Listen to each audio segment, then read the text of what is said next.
Dog Day Afternoon isn't just a crime film. It's a live wire of chaos, desperation, and truth stranger than fiction. Behind every bead of sweat and every frantic shout was a set on the edge of collapse. Pacino nearly walked away.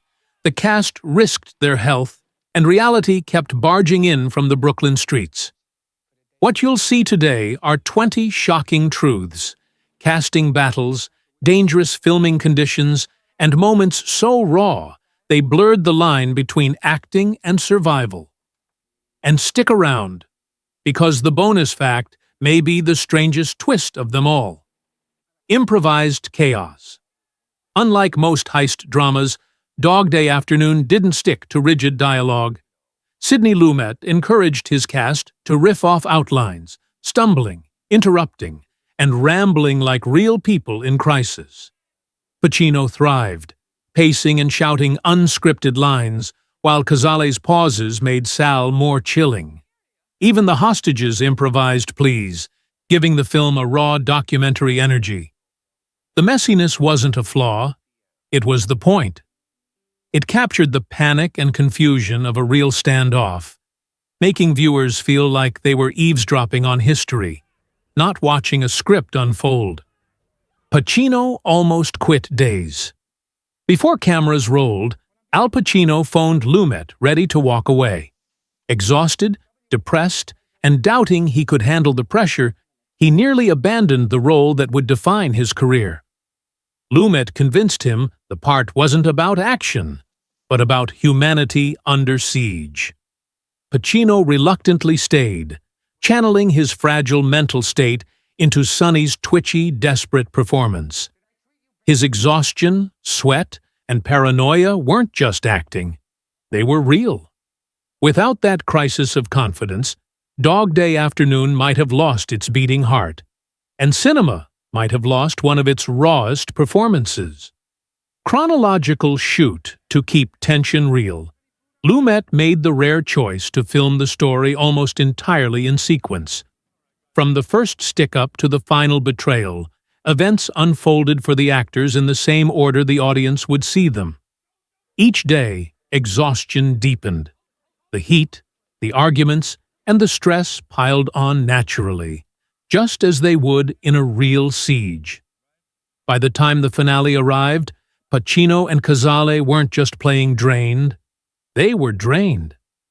That method gave the film a slow, burning authenticity no editing trick could fake.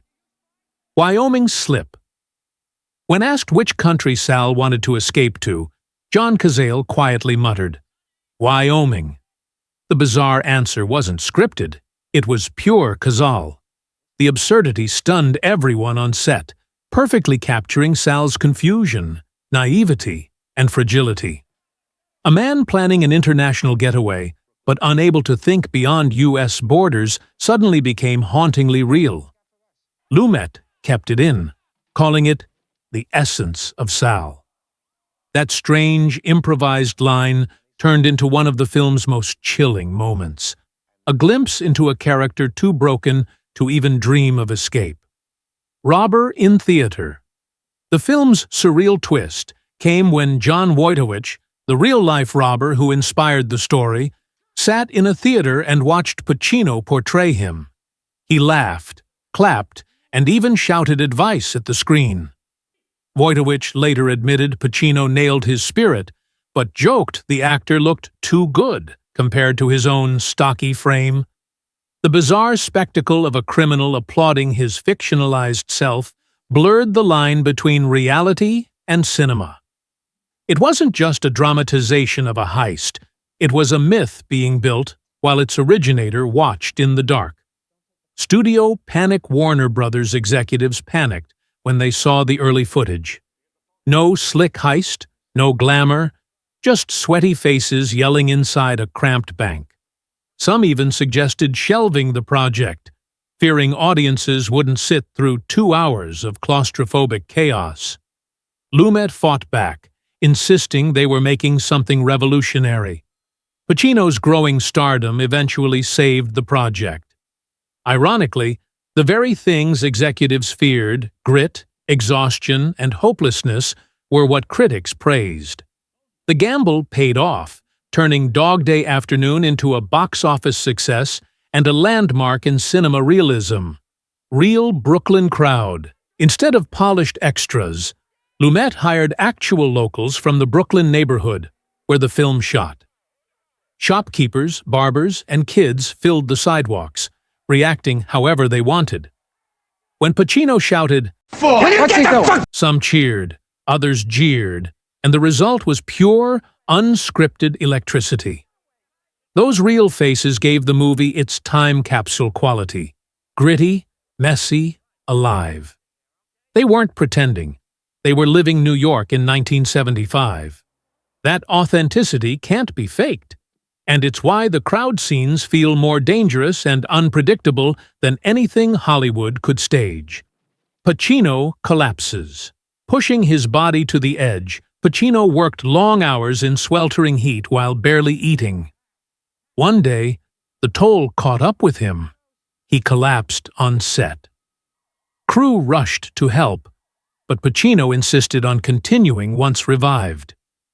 Lumet cut hours to protect him, but the danger was real. Every ragged breath, every drop of sweat on screen wasn't stage makeup.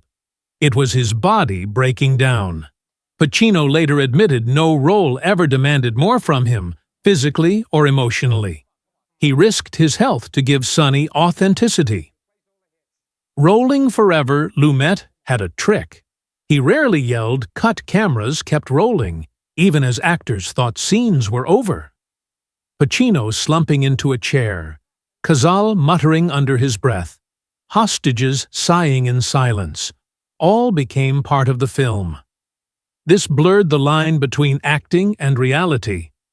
Cast members complained about the relentless grind, but Lumet knew those in-between moments held magic. That method gave the movie its near-documentary feel, making it seem less like a Hollywood film and more like a piece of chaotic real life caught on camera. Attica improvised. The film's most iconic moment wasn't in the script. Pacino, improvising, screamed, to the crowd, invoking the prison uprising where dozens of inmates were killed just 4 years earlier. The extras, real New Yorkers who remembered the tragedy, erupted, chanting and shouting back with raw passion. The energy was so electric that Lumet kept rolling. That one line transformed the movie from a tense heist into a political statement, reflecting 1970s America's distrust of authority. Pacino didn't just play a robber, he became the voice of anger in the streets. Casting gamble. The role of Leon, Sonny's anguished partner, nearly went to someone else. Executives wanted a safer actor, worried audiences wouldn't accept such a controversial role in 1975. Sidney Lumet fought back, insisting authenticity mattered more than marketability. Chris Sarandon won the role after delivering a heartbreakingly vulnerable audition. He built Leon's pain by speaking with LGBTQ community members, grounding the role in real experience. His performance earned an Oscar nomination and gave the movie its emotional soul. Without Sarandon, the film's love story might have collapsed into stereotype. Real police line.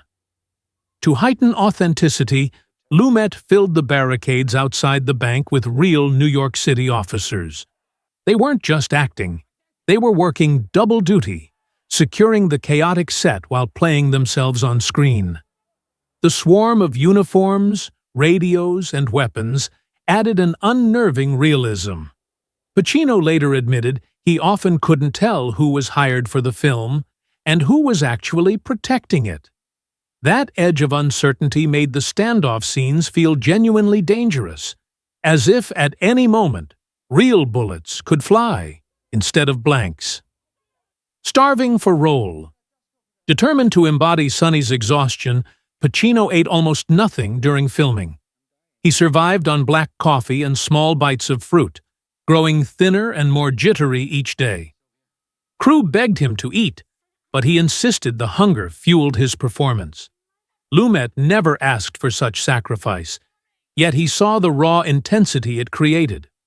Watching Pacino pace, sweat, and bark at officers, you're not seeing a performance.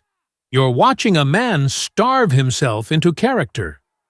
The line between method acting and self-destruction blurred dangerously.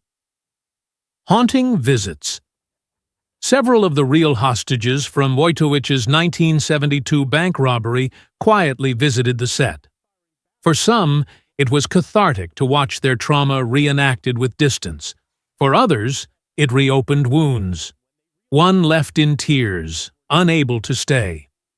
Pacino, shaken by their presence, realized he wasn't just portraying a character, he was reliving someone else's nightmare. Lumet encouraged actors to listen to the hostages, using their memories to deepen the performances. For a film already steeped in realism, their presence blurred the line between memory and myth. Emotional breakdown. The phone call scene between Sonny and Leon is often cited as the film's emotional heart. Pacino performed it in a single take, pouring out Sonny's desperation over a crackling phone line. By the end, he collapsed into sobs, unable to hold himself together. Crew members were silent, moved to tears. Even Chris Sarandon, off camera, admitted he was shaken. Lumet refused to reshoot, knowing the raw pain could never be recaptured. That moment transformed the film from a heist thriller into a devastating human tragedy. Last-minute save, John Cazale almost lost the role of Sal. Studio executives thought he lacked star power and wanted a more bankable actor. Pacino fought fiercely for his longtime friend, insisting no one else could bring Sal's nervous vulnerability to life. Lumet backed him, and Cazale stayed. His unsettling calm and quiet menace became essential to the film's balance. Without his performance, Pacino's fiery energy might have tipped into chaos. Instead, Sal's haunted stillness turned the partnership into one of cinema's most chilling criminal duos. Brooklyn Furnace. The production took place inside a real Brooklyn bank during a sweltering summer. There was no functioning air conditioning, and under the heavy lights, the building turned into an oven. Actors and extras sweated through their clothes for real, and some crew members fainted from the heat. Lumet wanted authenticity, and he got it. Every drop of sweat on screen was genuine.